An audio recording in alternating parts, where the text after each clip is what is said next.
My name is Kelly Brook, and I'm 43 years old.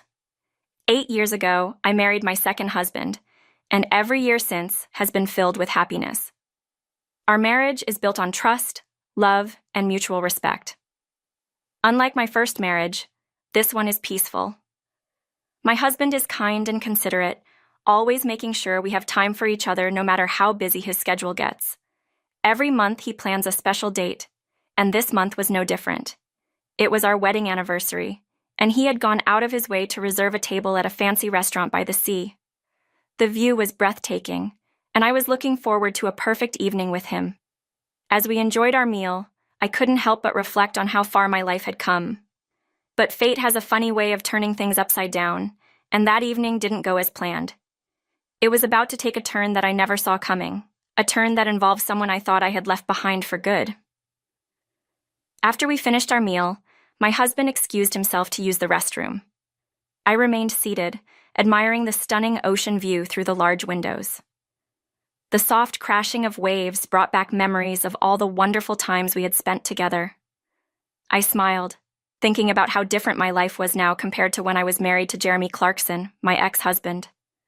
Those were dark times, filled with emotional pain and insults that left deep scars. Just as I allowed myself to enjoy the present, I heard a voice behind me, one I hadn't heard in over 13 years. My heart sank as I turned around. There he was, Jeremy Clarkson. He hadn't changed much, still carrying that same air of arrogance I had grown to despise during our 10 years of marriage. The shock of seeing him in the same restaurant on what was supposed to be a beautiful evening shook me to my core. I wasn't prepared for this confrontation, especially not when I was supposed to be celebrating my anniversary with my loving husband. Jeremy didn't waste any time. He walked over to me with the same smug expression I remembered all too well. "Kelly, long time no see. Enjoying the view? I bet it looks a lot nicer when you're not the one paying the bill." His words cut through the air like a knife. It was the same old Jeremy, condescending and cruel, always trying to belittle others to make himself feel important. I looked around nervously, hoping my husband would come back soon. "Why are you here, Jeremy?" I asked, keeping my voice as calm as possible. He pulled out the chair my husband had been sitting in and sat down without asking.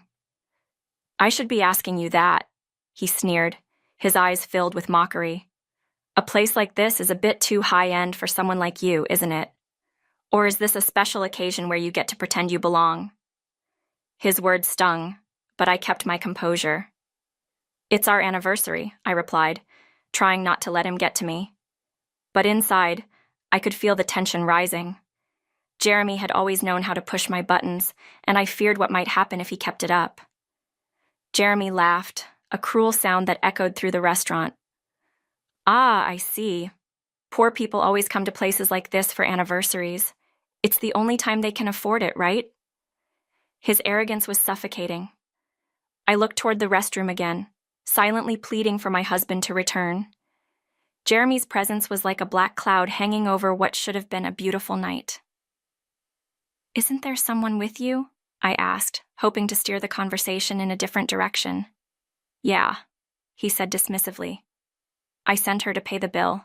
Handling money is a woman's job, after all." I almost laughed at the irony. Jeremy had always been the type to belittle women, thinking of them as nothing more than accessories to his own success. As I glanced at his companion across the restaurant, I realized it was the same woman he had left me for 13 years ago. But time hadn't been kind to her. She looked tired, worn out from life with Jeremy. My heart ached for her, but I had no sympathy for Jeremy. He hadn't changed at all, still stuck in his toxic ways, still treating people like they were beneath him. Just as I was about to respond, I saw my husband walking back toward us. Relief washed over me. Jeremy's insults had stung, but I knew they couldn't touch me now. My husband had always been my shield, the one who lifted me up when I was down. As he approached, he must have sensed the tension. His eyes moved between Jeremy and me, quickly assessing the situation. "Is there something you need from my wife?" he asked, his voice steady and calm. Jeremy turned and looked at my husband with disdain. "Your wife?" This woman is your wife? I guess poor women always remarry poor men. He laughed again, but my husband didn't flinch. Please don't be rude, I said, my voice firmer now that my husband was by my side. My husband is a respectable man. Jeremy snorted. Respectable? Must be another word for broke. He glanced at my husband, sizing him up. Serenia, and I could tell Jeremy still thought he had the upper hand, but he had no idea who he was dealing with, and that was the key to what would happen next. Jeremy's arrogance had always been his downfall. He was blinded by his own inflated sense of self-worth, too proud to see the reality right in front of him. You must be just another low-class guy marrying a low-class woman, he said with a smirk, clearly trying to provoke my husband. I could feel the tension between them growing, but my husband remained calm.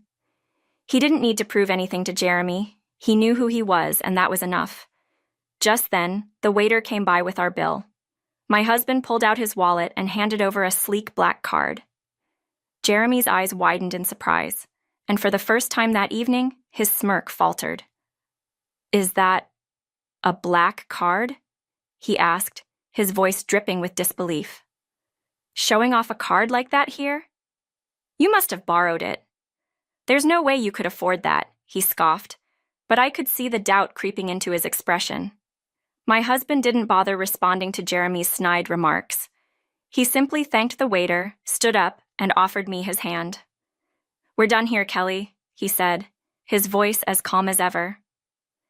Jeremy watched us in stunned silence as we walked away, leaving him to stew in his own confusion. As we made our way out of the restaurant, I could feel Jeremy's eyes burning into the back of my head. I knew this wasn't over. Jeremy was the type of man who couldn't stand being outdone, especially by someone he considered beneath him. Sure enough, the next day, he called me. His voice was completely different from the arrogant tone he had used the night before. Kelly, it's been a while. Can we talk? He said, trying to sound casual, but I could hear the desperation beneath the surface. What do you want, Jeremy? I asked, already knowing what he was going to say. About yesterday. I didn't mean all those things. I was just joking. Can you please talk to your husband? I can't afford to lose my job. His words were a jarring contrast to the way he had spoken to us the night before. Gone was the arrogance, replaced by fear. My husband had power, and Jeremy knew it. I'm afraid it's too late for that, I replied, feeling a sense of satisfaction for the first time in years. Jeremy had always thought he was untouchable, but now, for the first time, he was facing the consequences of his actions. Jeremy's downfall had been set in motion the moment he decided to mock my husband. What he didn't know, and what had been revealed to him too late, was that my husband was not just a respectable man. He was the president of the very company Jeremy worked for.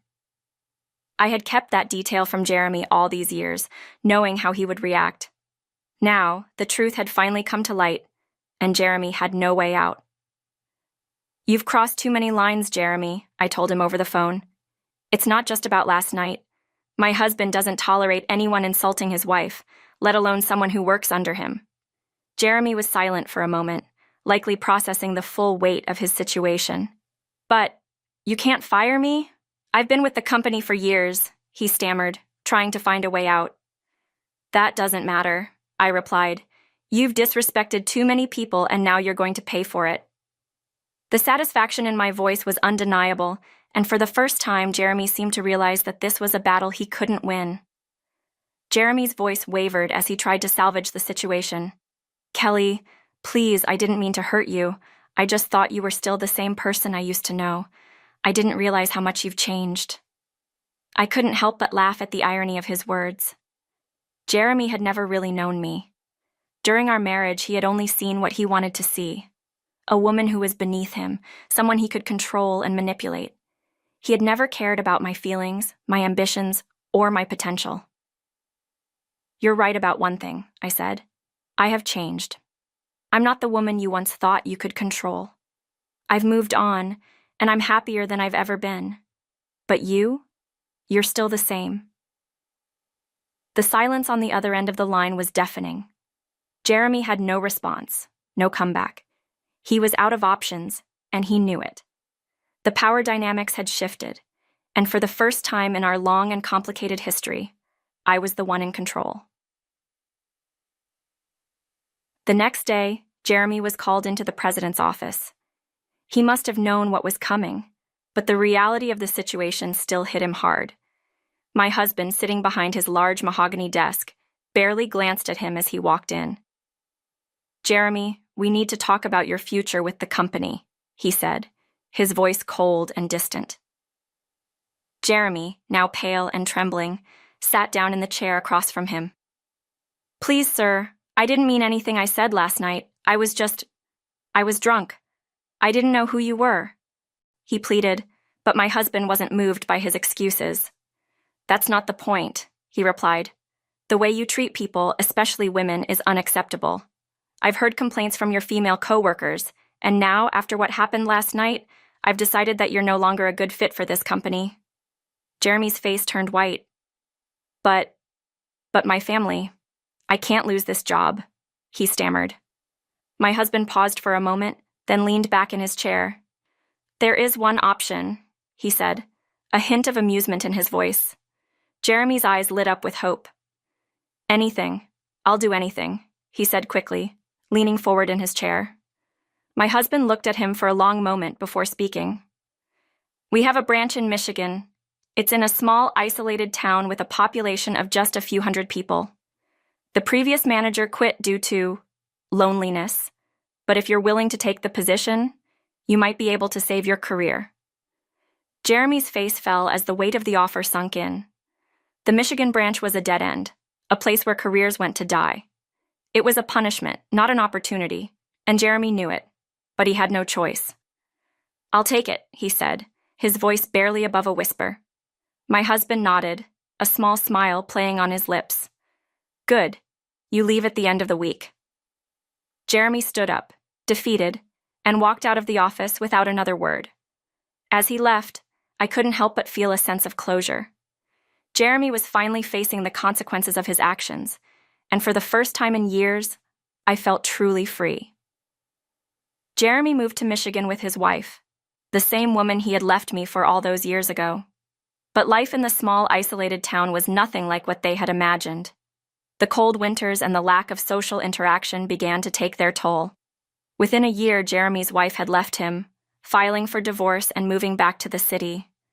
Jeremy, now alone and miserable, tried his best to turn the failing branch around, but it was an impossible task. The town's population continued to decline, and no matter how hard he worked, he couldn't make the branch profitable. Eventually, after months of struggling, Jeremy submitted his resignation. He returned to the city, hoping to rebuild his life, but found that no one was willing to hire a disgraced former manager. His arrogance had finally caught up with him. He ended up working as a night clerk in a rundown store, living in a tiny apartment and reflecting on the choices he had made. Meanwhile, I continued to live a happy, fulfilling life with my husband, grateful every day that I had left Jeremy behind. The life I had now was everything I had ever dreamed of, and I couldn't have been more thankful for the second chance at happiness I had been given.